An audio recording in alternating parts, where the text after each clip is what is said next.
Hello, and welcome to On the Road to DevHops. I'm Bannon. I spend my days designing and delivering software, and every episode I hang out with my friend and my sparring partner, and we talk tech. Yeah, and I'm Brian Finster. I'm a developer who refuses to live in pain anymore. Oh, Brian, we often have guests on our shows, but today we really want to hyper focus on one topic, and we're going to make it really short to hammer this home. And everybody who's listening, everybody who's watching, we really want to know what your thoughts are. So please like, subscribe, add your comments. So Tracy, before we get started, hey, we almost missed the most important thing. What are you drinking tonight? Well, truth be told, I have a virgin gimlet, tonic water and lime, so that I can get some exercise tonight and make it count. But what about you? Tell me what do you got in your glass?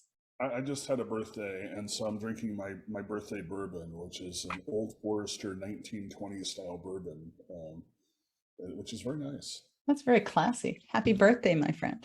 Thank you so much. Brian, why are we still talking about CD? It is so 2010. I know, right? Extreme programming was published, 22 years ago, and CI was a discipline before that. We're still 12 years after continuous delivery was published. Those people are still learning that CD exists, right? Or even debating whether they should do it. I mean, people just don't understand the benefits or the principles. They might be reading some bits and pieces. It's still getting isolated as a tool thing, and they're not understanding like there's a really big dimension to this. It really hits many different aspects, right? It's very holistic. You and I, we talk to people, we engage with communities, we blog, social posts, right? We're creating lots of mentoring materials. And I know upcoming, you're going to be talking at the DevOps Enterprise Summit out in Vegas, 2022. So, okay. Yes. It's actually my wife and I, Dana Finster. So Dana is also a software engineer, and she also very passionate about continuous delivery. But we're going to be talking about the rise and fall of DevOps, talking about how organizations can succeed and then things can fall apart, and why that happens and how to prevent it. Hopefully we'll get this video out in enough time, but we'll be speaking on the 18th of October at DevOps Enterprise Summit in Las Vegas on the big stage. So yeah. Well, I know that I have my ticket and I will be there. I'm going to be hanging out. I'm going to be not heckling, but cheering for a lot of the stuff that you're bringing forward. Now, you and I were chatting, and you said you came across this great history quote that really applies to CD. And you're getting the materials ready. Yeah. And you're looking at different supporting materials, not just from tech, right? You started to look across other inspirations. Tell us about where you landed. So one of the things we think is really important if you're going to be successful at this is having a known mission, something that inspires the improvement that's required. And so we have a section called mission. And I was like, okay, what are some inspirational missions? Because there was the inspirational mission that we were using, the very first place where we were focusing on continuous delivery was using continuous delivery as the mission to improve everything around the organization, to elevate the organization. Okay. But having a shared mission is so important, and we know that. And so I was thinking, what's a really good mission? I was like, go to the moon. Going to the moon is a good mission.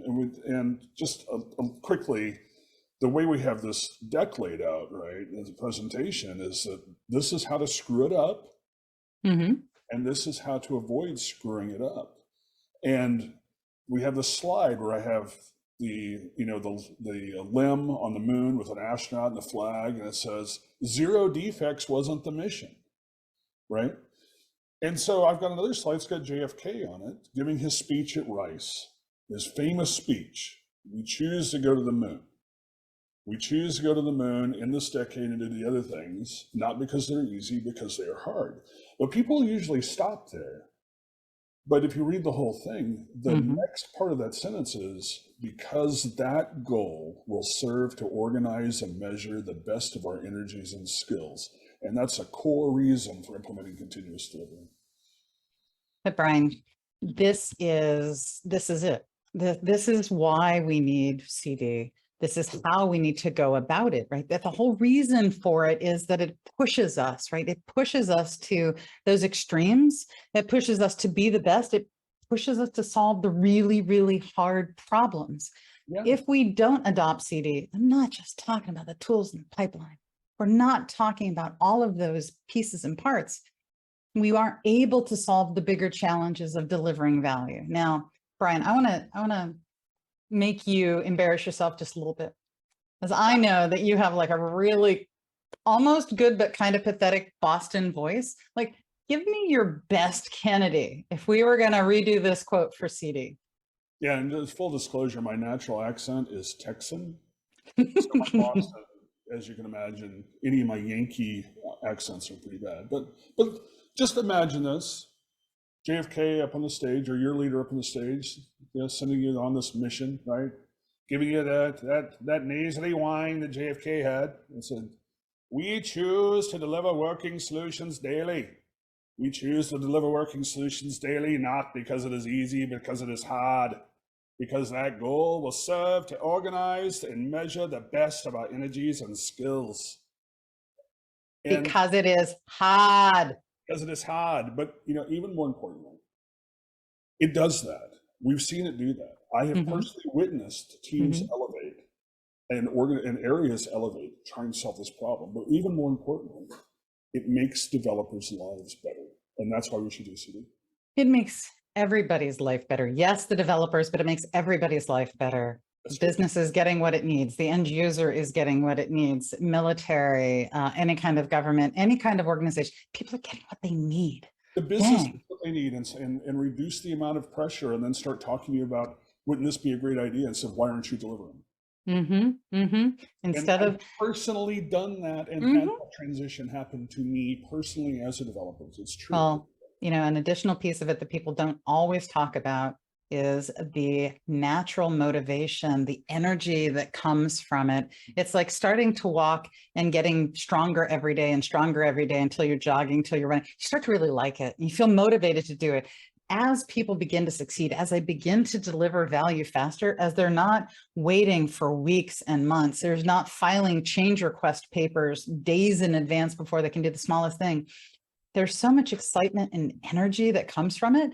It actually improves morale. People have fun. It's not just making pain go away. It actually is making things fun. And on the flip side of that, kind of tying back into our talk on the rise and fall of DevOps, when links in the chain break, when something goes wrong, you lose focus on some of the things required to be successful at this. Perhaps quality suffers, and then you have the leadership says, oh, we need to go and inspect for quality, so we're going to reinstitute the change board. And no, we need multiple levels of change board because this stuff's really important. And your lead time to change, and the time to deploy from the time you commit to production goes from less than a day, less than an hour, to 5 days or more. The high performers quit. Yep. You have sucked the lifeblood out of them, and suck the joy. It's not just the high performers. It's not just the high performers. It starts to propagate out. It's not just it's not engineers. It is the business. It's the people that are out in front selling it. It's the managers. It's the interns. It propagates like a virus, like a cancer, right? I know an organization where this is happening right now, and I have people who've told me that at multiple levels, from individual contributor management, that they're looking for other jobs.